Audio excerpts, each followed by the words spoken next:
Christ may even hate the sinner, the unrepentant sinner, but he does not charge you to call Caesar and have them crucified.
All right, so we've got 1, 2, 3, 4, 5,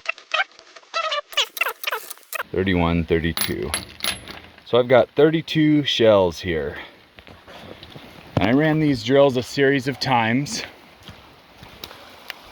And we have 1, 2, 3, 4, 5, 6, 7, 8, 9.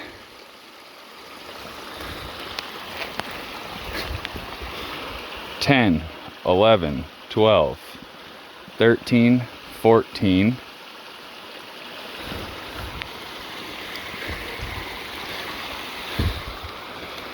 15, 16, 17, 18, 19, 20, 21, 22, 23, 24. So we have 8 misses out of 32 shots. I missed 2 rounds of headshots on this target. And that brings us into our conversation today of why train? Why do I train? I train because I fear the day that someone I love, someone I care about, someone even who I just know and respect their right to liberty, calls me and says, there are bad men at my house and I've done nothing wrong. That is why I train. I train because the day might come when we have to protect ourselves from the tyrant that is Caesar. That we may have to protect ourselves from collaborators with Caesar. And I've been into this study. A very close friend of mine wrote a book, and it is a study on the book of Revelation. And Christ says in this book to 5 of the 6 churches, 5 of the 7 churches of Asia, modern day Turkey is explained, I have a few things against thee. So he explains to 6 of these churches what he knows about their good works. He commends them. I know thy good works. I know thy heart. But I have a few things against thee. So that is the framework for how we are supposed to address our brothers.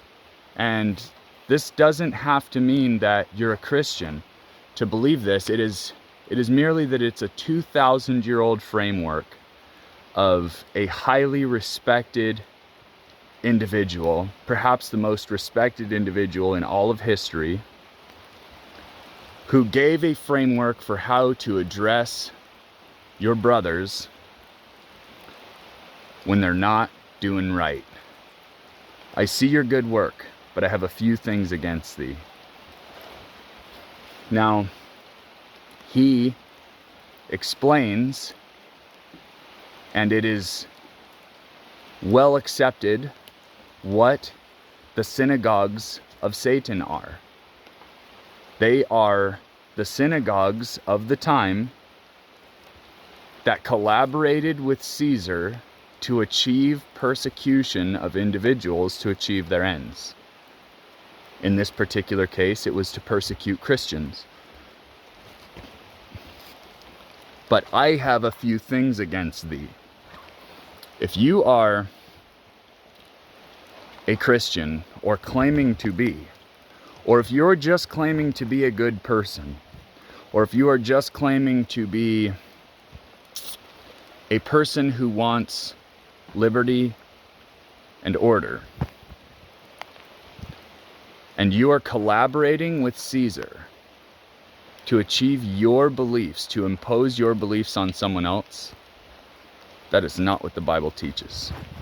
And this is a dispute that I have with some very close friends who have a very, very close, if not a, certainly a deeper understanding of the meaning of the book of Revelation and of Christ's instructions to mankind, but that they are willfully choosing to be disobedient, to achieve something that they think is absolutely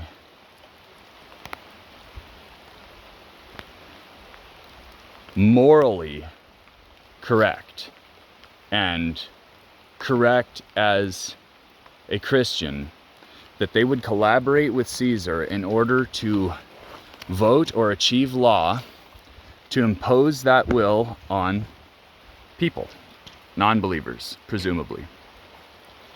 When it says right in that book, it is the job of us to remove those people from our churches, from our groups, from our gatherings, to remove bad people who we think are bad people, the non-repentant, the unrepentant, from our gatherings, but not to collaborate with Caesar to impose our will against them.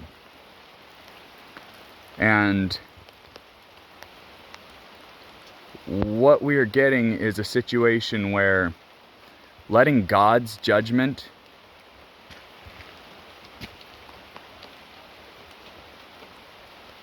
letting God's verdict and punishment command the day is not good enough for us. We need to impose legislation in order to make these people comply with God's will, and that is not the teaching of Christ. The teaching of Christ is to teach the doers of evil or the potential comers what the beauty and majesty of Christ is, and let them join or else suffer the penalty of God. It is not for us to collaborate with Caesar and impose our will on them.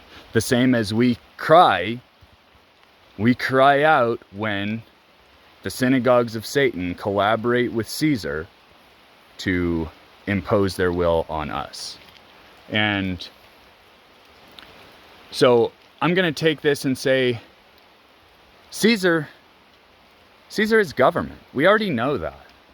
Caesar is whoever rules over men with the supposed authority of knowing how to take our spiritual judgment out of the picture, because there's a law for that. It's legal. So don't worry about your spiritual conscience, your driving force, your guiding force. Don't worry about those feelings, because us, Caesar, I've taken care of that already here in the material world and created a law. And so it's legal, and so don't worry about that. So be it. But it is not for us to decide on behalf of anyone that we should collaborate with Caesar to impose our will.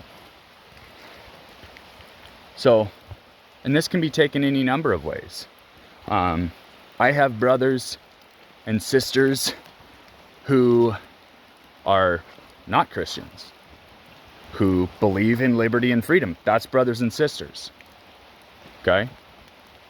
To me, because I am not a Christian. I just know the doctrine and study the doctrine, and I study anything I can every chance that I get. And so this close friend of mine told me to study his book and to take what I can from it. His heart is always to turn me back to Christianity, and I love him for that. I love his zealous adherence to his doctrine as best he can. But I have a few things against thee, which is every time you collaborate with Caesar, with the government, with Satan's servant, in order to impose your will against who you think to be a lawless class of society, you are guilty. Guilty as charged. And so that would be some of my brothers and sisters who are not Christians, who believe in liberty and freedom, and I don't care what that translates to. I don't care if I morally agree with what their version of liberty and freedom is. If it's not hurting a person, it's allowed. God may be your judge, but I am not he. But by the same token, if you don't like that I can carry this tool around, that I can train with this tool for what I think are bad times looming in the near distance, then you don't really love liberty and freedom. And don't tell me you do. You love your liberty and freedom. So I have a few things against thee. You claim that Christians are trying to oppress you and take what you think is a God-given or a natural right, but you're willing to tromp on the rights of me. And my Christian brethren, my brethren who are religious, let's not even say Christians, my brethren who are religious, who believe that some higher guiding force empowers your liberty, guides your actions towards liberty and justice for all, but you're willing to collaborate with Caesar, with the servant of evil, with someone that I think we can all agree their sole objective in this world is to subjugate the poors, the plebeian class, the plebs, who serve them taxes, who serve them money and food and supplies. You're willing to collaborate with them to cause their ministers of evil, their mercenaries, to engage in violence or threats of violence against something that you just don't agree with, instead of letting God sort them out. And so what you're doing is you are saying, Caesar is God to me. Caesar is my God. I want Caesar to judge and serve these people justice for something that isn't hurting me or mine. I want Caesar to serve them justice and judgment and not God. That is blasphemy. So I have a few things against you guys. And I'm sure you and some loved ones have some things against me. And I would love to hash it out because I'm trying to become a better person. I'm trying to maintain my courage. I'm trying to maintain my morals. I'm trying to mold my morals into what I believe in, which is freedom and liberty for all who are not hurting someone else. Because me, shooting my gun out here in the woods, I'm not hurting anybody. I gather up my garbage. I shoot my guns. I prepare for the unlikely event of someone trying to serve me violence, and I refuse to be served violence unanswered. That's not hurting anyone. And furthermore, it is not hurting you. The same as if someone wants to engage in some behavior that I think is morally aberrant, I think it's morally detestable, but they aren't hurting me. They aren't doing it to me. They aren't doing it to my son, to my daughter, to my wife. They're not doing it to me. And so I have no moral obligation to call on Caesar to tell him, go be God, judge these men and women, and take liberty from them because they are doing something I find to be morally detestable. So this is going to be a discussion that I think we're all going to have a hard time keeping it respectful to each other, and a lot of people flat out don't respect my point of view, and I understand that. The problem that I think is that this empathy, this desire to call Caesar God, this desire to ask the government to take a position as God has made us where our empathy is gone. See, you don't respect my point of view in so much as you're willing to call it dangerous in order to make me stop. But I'm not willing to do that to you. You think these people are so morally detestable, you are willing to claim personal injury in order to stop them doing what they're doing? That's not Christian. That is not Christ-like. That is not what he says. Don't claim behind God that that's what you believe in. Christ hates the sin. Christ may even hate the sinner, the unrepentant sinner. But he does not charge you to call Caesar and have them crucified. That's all I've got to say about that.